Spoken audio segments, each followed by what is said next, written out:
बिस्मिल्लाहिर्रहमानिर्रहीम। मैं हूं नासिर महमूद और आप देख रहे हैं न्यूज वर्ल्ड उर्दू।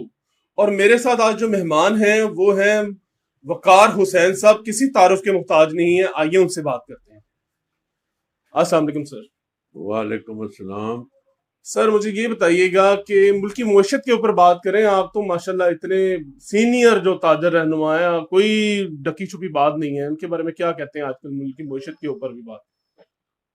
इस वक्त जो पाकिस्तान की मैशत है, जब मैं 79 में ताजर सियासत में आया था तो उस वक्त गुफ्तगू होती थी ताजरों में कि जनरल ज़ियाउल हक साहब की हुकूमत है और वो जब जाएंगे तो हुकूमत के रुखसती के बाद माशी हालात ठीक होंगे। फिर 85 में इलेक्शन के बाद मियां नवाज शरीफ और जनीजो साहब की हुकूमत आई।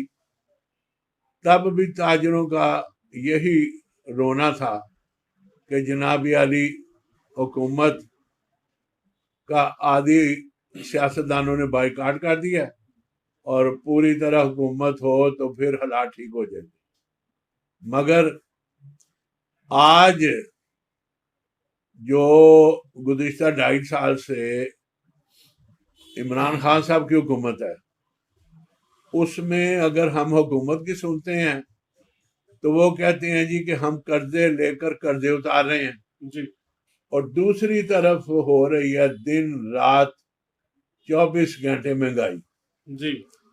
सिवाय 4 सब्जियों के, साग, शलजम, आलू, गोभी के, दुनिया की हर चीज 100 से ऊपर है।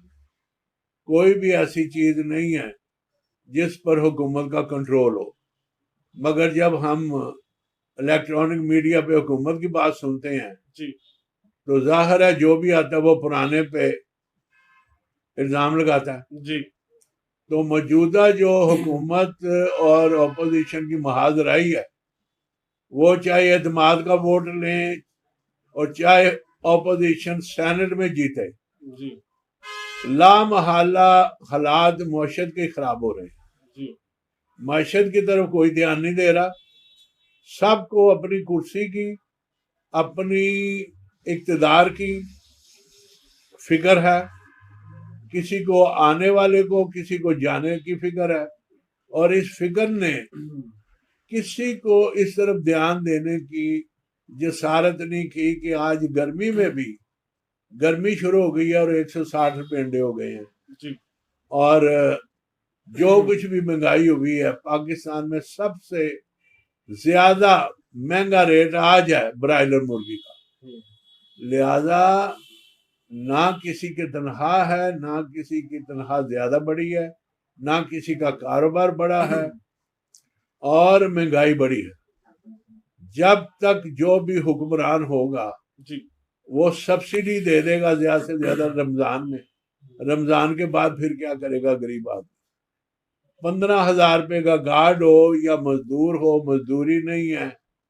और लॉकडाउन ने पिछले चंद माह में जितनी बेरोजगारी पैदा की है, जितना क्राइम रेट बढ़ा है, उससे पहले हमने वो नहीं देखा।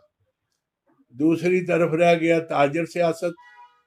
ताजर सियासत गुज़िश्ता 10 साल से यही हो रही है कि जिसकी लाठी उसकी भैंस।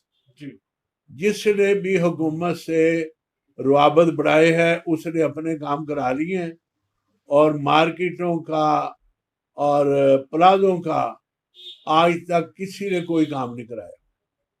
अगर गंदगी है या लाइट नहीं है या लोड शेडिंग है या और कोई मसला है, अब ताजर लीडरी सिर्फ अपने मसाइल के हल के लिए की जा रही है। एक कंप्यूटर से लेटर पैड निकाला जाता है जिसमें वो कोई लिख देता है मैं पाकिस्तान का सदर हूँ। जी। मैंने सर यही सवाल करना था, ये क्या वजह ताजर चादरों में इत्तेफाक क्यों नहीं है? मैं अनारकली जाता हूँ, वहां पे 4 सदर हैं। अशरफ भट्टी साहब भी हैं, बेसिक तो अशरफ भट्टी साहब है ना, तो वो किसी और भी लिखवा लेते हैं जी मैं आल पाकिस्तान का सदर हूँ, मैं फलां का सदर हूँ। ये क्या वजह है, आपस में इत्तेफाक क्यों नहीं है? पहले मुजाहिद मसरूर साहब के जो वालिद साहब थे, वो उस वक्त सब लोग इकट्ठे थे ताजर। क्या वजह, अब क्यों सब चेंज है? आप लोगों ने भी इकट्ठे किया, अब उसकी क्या वजह, क्यों न्यू न्यू जनरेशन आ गई है इस वजह से? जब मरहूम हाजी मकसूद भाट साहब सदर बने थे, जी वो बने थे जनाब अली 85 में। 85 में साथ उनको वजीर आला मियां नवाज शरीफ साहब का हाथ था। जी। उन्होंने उनको एमपी भी बनाया। हम्म जिस इलाके में तजारत थी, शालमी का इलाका, हम्म अंदरून मंडियों का इलाका, आजम क्लास मार्केट, वहां के वो एमपी बने। हम्म उनके ऊपर वजीर आला ने हाथ रखा, हम्म उनको ताजरों का मशीर बनाया। जब मियां नवाज शरीफ साहब सियासत में आए तो उनकी कोई सियासी जमात नहीं थी। हम्म मियां नवाज शरीफ ने उस वक्त अपनी सियासी जमात बनाई ताजर। हम्म पहले था ट्रेडर्स एसोसिएशन, जी उन्होंने इसका मखसूस नाम रखा अंजुमन ताजरान। हम्म अंजुमन ताजरान का हेड बनाया, इलेक्शन कराकर जितवाया। ताजरों का इलेक्शन हुआ लाहौर में, और हाजी मकसूद भाट साहब इलेक्टेड प्रेसिडेंट बने लाहौर।